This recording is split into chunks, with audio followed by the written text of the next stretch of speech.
Good morning mga ka-showbiz. Ito na ang ating latest update para sa Barda sa araw na ito.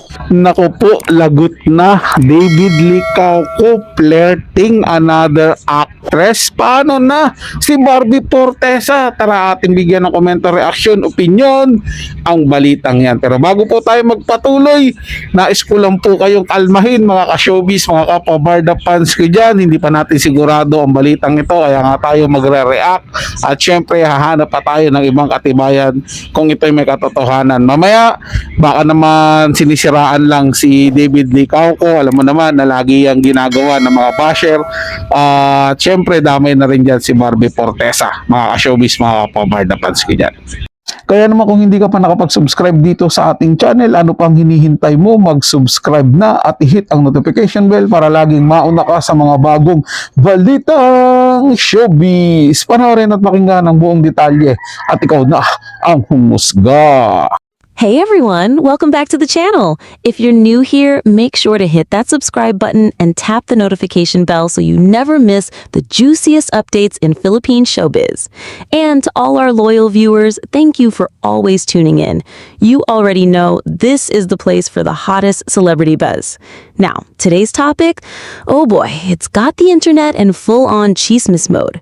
Rumors are spreading like wildfire that David Licauco might have been flirting with another actress, and netizens swear Barbie Fortesa looked, let's just say, not too happy about it. Is there trouble in paradise for our favorite love team, Barda? Let's dive in. So this whole story started after a recent event where David and Barbie were both in attendance. Everything seemed fine at first. Smiles, photos, the usual celebrity charm. But then a short video clip started making rounds online.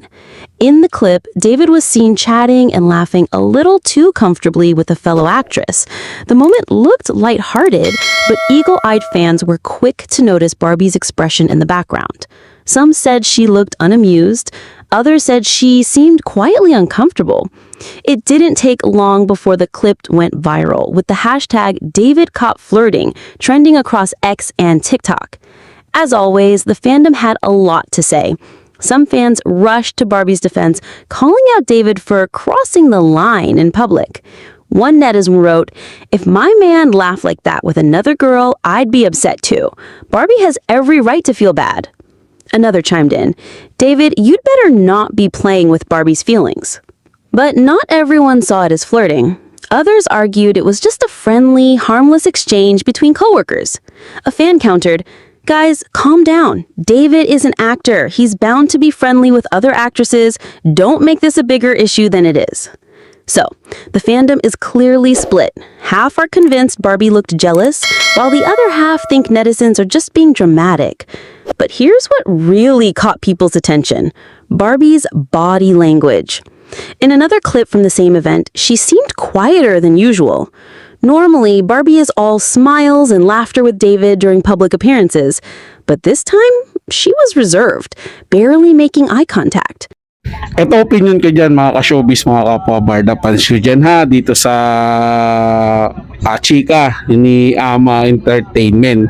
Kung sakali man na totoo yan na yun, nakikipag-usap si David na parang sweet pa doon sa mga kapwa nila mga artista, eh normal naman yan sa mga artista, di ba, mga ka-showbiz, na ganun talaga sila magbatian. Minsan kala mo nga sweet eh, di ba, sobrang sweet nila, kala mo may relasyon na, di ba. Naalala nyo po dati, di ba, si Barbie Fortesa, ganun din yung naging issue niya dahil sobrang lapit niya kay Alden Richard, na bigyan din ng nabigyan din ng issue na como may relasyon daw sila, at sinabi pa nga ng iilan na mahilig daw sa lalaki si Barbie Fortesa, pero pinatunayan si Barbie Fortesa na walang ganun dahil friendly lang talaga siya at kuya ang tingin niya kay Alden Richard. So tingin ko ganito rin yung eksenang nangyari kay David Licauco. Masyado lang talaga nilang pinapalaki ang issue kung meron mang ganong nangyari, mga ka-showbiz ha, mga kapwa-Barda fans ko dyan. Hindi ko sinabi na ito'y totoo, hindi ko rin sinasabi na ito'y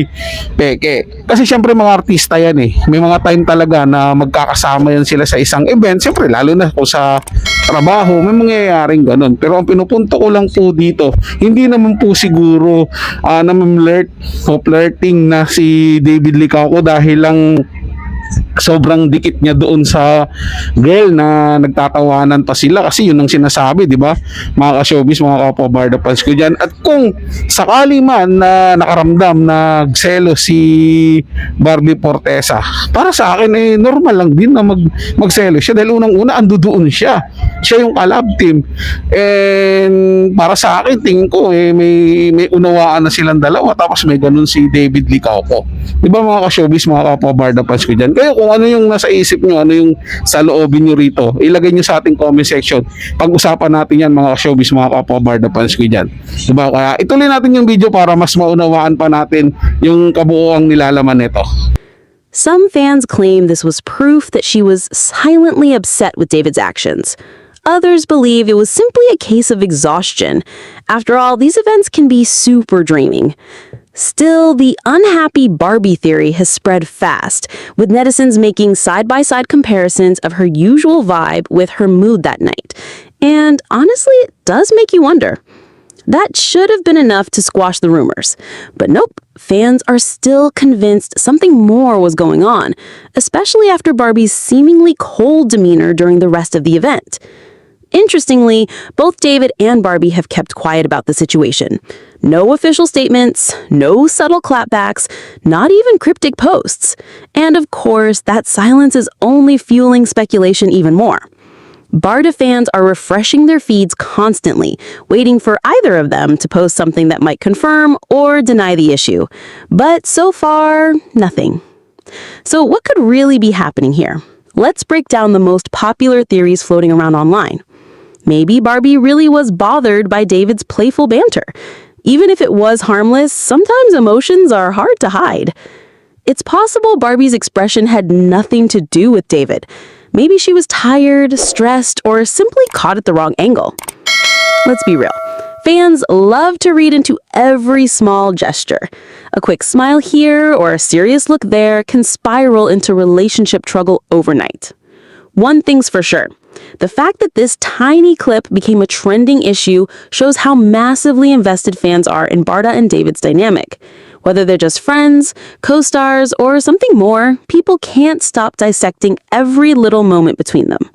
For Barda fans, it's a reminder that showbiz couples, real or real, are always under the spotlight.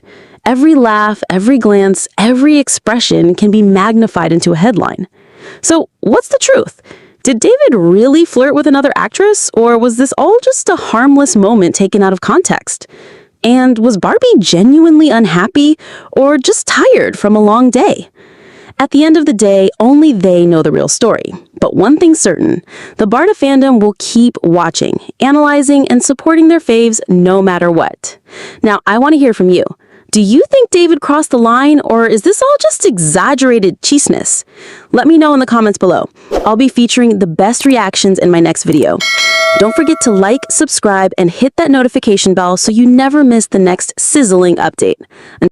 Siyempre, para sa akin mga ka-showbiz, mga kapwa Barda fans ko dyan, doon pa rin ako sa ilang masyado mag-react yung ibang mga tagahanga, lalo na yung mga nagpapanggap na Barda daw sila. Pero sa katotohanan niya, naghahanap lang ng issue para masiraan sina Barbie Fortesa at David Licauco. Mas sila yung gumagawa talaga ng ng mga hate ng mga eksena para lalong magkaroon ng mga haters sina David at si Barbie Fortesa. At doon naman sa parang reaction, kung meron mang gantong eksena mga ka-showbiz, mga kapwa Barda fans ko dyan doon daw sa reaction ni Barbie Fortesa, ay tingin ko baka pagod lang yung tao, di ba? Kaya parang sabihin na nating iba yung mukha niya nung makita niyang may sinasabi nga ka-flirt daw si David Licauco, kung may ganun mang eksenang nangyari mga ka-showbiz, mga kapwa Barda fans ko yan Pero para sa akin bilang solid Barda, hindi po ako naniniwala na magkakasira ang dalawang ito nang dahil lang sa mga ganyang flirting na yan, dahil alam ko naman mayroon silang tiwala sa isa't isa at matibay yon. At kung nagpo-flirt man si David Licauco doon sa girl, yun ang tingin ng ibang mga ibang mga nakakita doon, para sa akin hindi po ganun yun. Kasi syempre, mga artista nga po yan, mga ka-showbiz, mga kapabarda fans ko dyan. Meron talaga silang mga kaibigan dyan at malapit sa kanila na akala mo flirting na sweet sobra, pero sa totohanan normal lang sa kanila yun, di ba? At hindi ko basta-basta tatanggapin or kakagat doon sa mga pakana nilang ganon, di ba? Iba pa rin po talaga kapag mismong aminin na ng dalawa na siya talaga yung yung napupusuan ko, pinapflirt ko talaga siya, mga ganon. Pero kung salitaan lang galing sa ibang tao, sa ibang tagahanga rin, hindi ako basta-basta maniniwala dyan. Di ba mga ka-showbiz, kahit nga makita ko pa ng personal, hindi pa rin din ako makakombinsi kasi syempre hindi mo masasabi hanggat hanggat yung mga ganun lang nakita mo, kasi normal lang po talaga para sa akin mga ka-showbiz, mga kapabarda fans ko, normal lang sa mga artista na ganun sila makitungo sa isa't isa, nakala mo flirting na pero baliwala lang sa kanila yung ganun lang sila ka-sweet sa mga tao. Hindi po ba? So kayo mga ka-showbiz, ano po yung saloobin ninyo? Di ba? Ano bang suggestion o mayroon ba kayong reaction dito? Latag na yan sa ating comment section. Siyempre, babasahin at pag-uusapan natin yan. At siyempre, pupusuan ko yan mga ka-showbiz, mga kapabarda fans ko yan. Para sa mga bagong balitang showbiz, ugaliing tumutok dito sa ating channel at mag-subscribe at i-hit ang notification bell para laging mauna ka sa mga bagong balitang showbiz.